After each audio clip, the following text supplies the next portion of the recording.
ำนี่บ่ได้ลงเลยพี่น้องเพิ่นยังบ่ได้เอาลงนอลำนี่ยังแต่งขันห้ากันยังไว้อยู่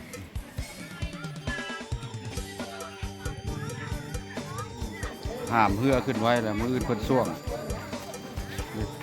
มื้อนี้ซ้อมซื่อ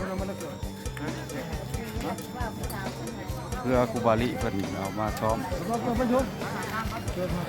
สองลำ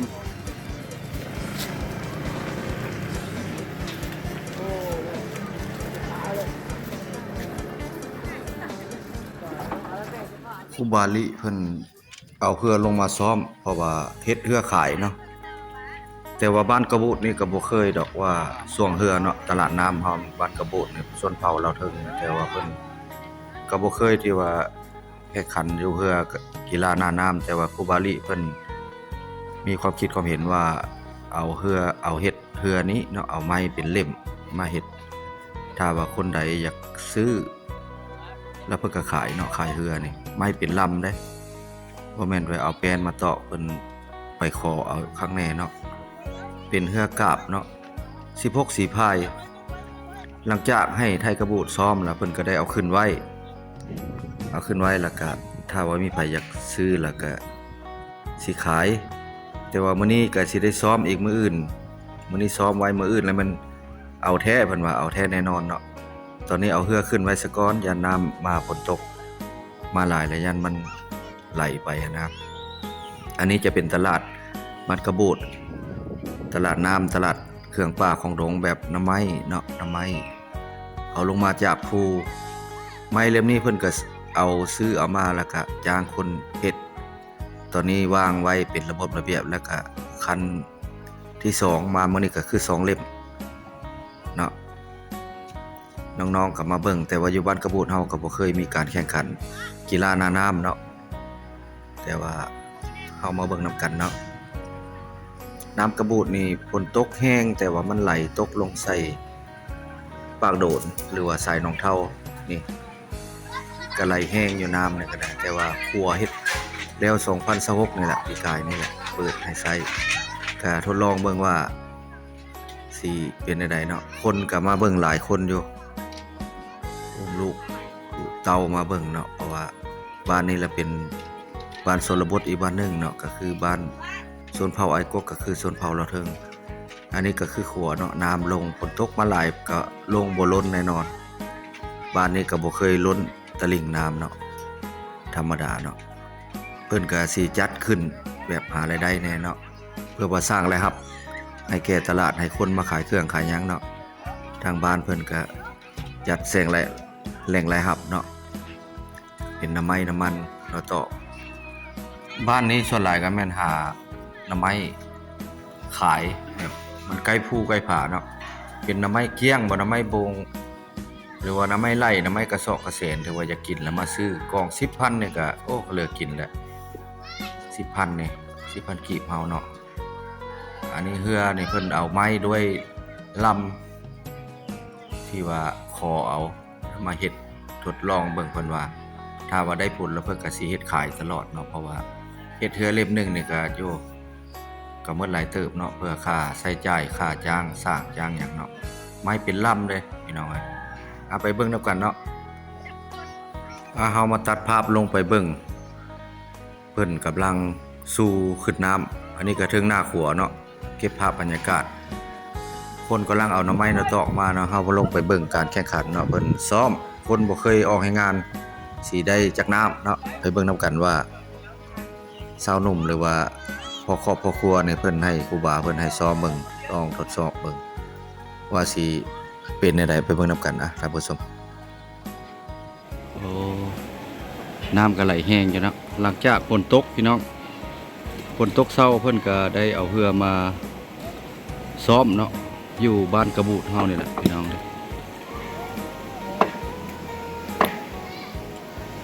มาซ้อมไว้เนาะหรือว่าเพิ่นเอามาวันนี้ก็2ลำเนาะอันนี้เป็นลำที่2ลำที่1เสร็จแล้วลำที่2ยังบ่ได้ลงพี่น้องนี่เลยคนก็หลายอยู่ชาวบ้านกระบูดเฮาก็ออกมาเบิ่งเพิ่นซ้อมเรือส่วงเรือเนาะตัวนั้นเป็นลำที่2 เอาล่องลงสายน้ำเนาะคือสายน้ำเชียงลงเฮาเนาะก็บ่เคยมีมาก่อนเพื่อระหว่าง16สีพายเนาะเรือกาบเป็นเรือกาบเรือน้อย16สีพายภาพบ่อยากแจ้งไปได้ซูมมาใกล้ๆนะพี่น้องเนาะตอนนี้กำลังถอยน้ำขึ้นนะ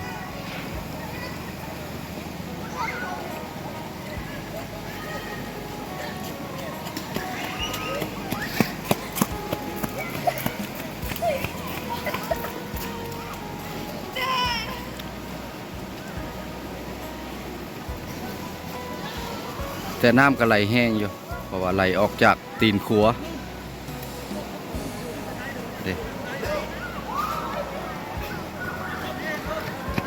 น้ำก็ไหลแห้งอยู่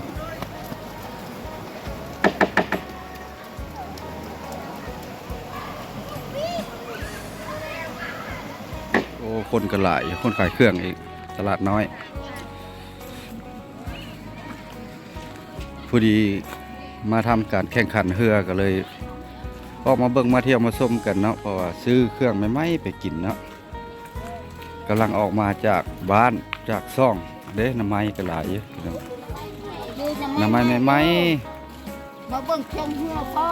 ๆเบิ่งส่งเรือพร้อมโอ้หลายคนเนาะทานน้ำไม้แง่มาบุกมาทำมากล้วยแง่ขนมแง่เหมาะสมเนาะเหมาะเลยออกมาก็ได้แนวกินพร้อมเมื่อกินเบิ่งเขาช่วงแม่ก็คือน้ำไม้มาจมแล้วถุงน้ำไม้กระทงนึง10,000นะฮะเนาะถุง10,000ถุง10,000พอกินนะง่ายนะฮะชมเงินตอนเช้าขายแพงมาเล่นขายกุ้งมาเด้อแม่นละมาซื้อซอยพี่น้องเอ้ยลำนี่เพิ่นเอาลงแล้วบ่นี่บ่เพิ่นเอาลงแล้วบ่ลำนี่ยังเนาะ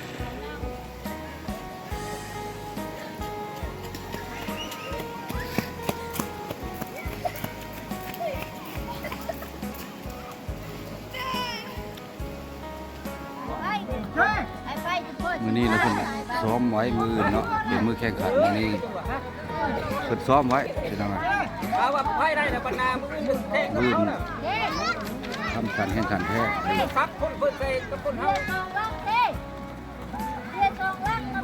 ได้ละเหือไปแล้วลงไปแล้วเอิบ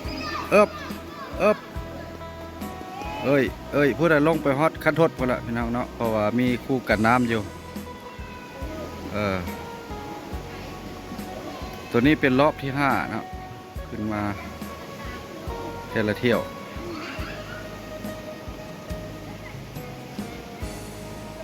นี่บ่ได้ลงเลยพี่น้องเพิ่นยังบ่ได้เอาลงนอนลำเลยยังแต่งขัน5กันยังไว้อยู่อันนี้แหละมันซ้อมไว้คูบาลิเพิ่นเอามาเนาะ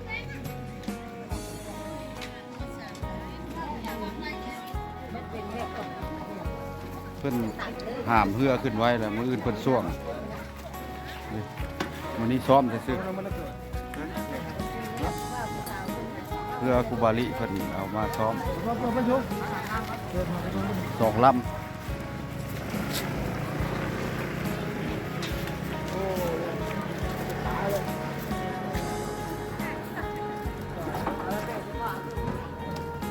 เพื่อตัวนี้ก็เอาไว้ช่วงที่ว่าน้ำน้อยเพราะว่าน้ำเป็นน้ำทะแคบ่หรือน้ำโดดน้ำอันนี้แหละน้ำประกันเนาะแต่ว่าลงการแข่งขันอยู่น้ำของก็คือสีน้อยโพดเนาะเฮือหญิงเห็นลงน้ำของแล้วเป็นเฮือหญิง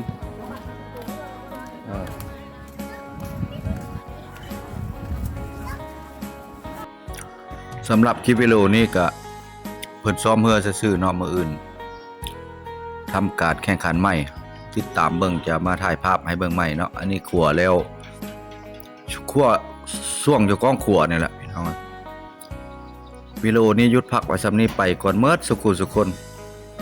ให้อยู่ดีมีแห้งเข้ามาชมคลิปใหม่ๆก็ได้เนาะไปก่อนขอลาเมิดสุคน บ้านกระบูดเฮาแข่งคำม่วนพี่น้อง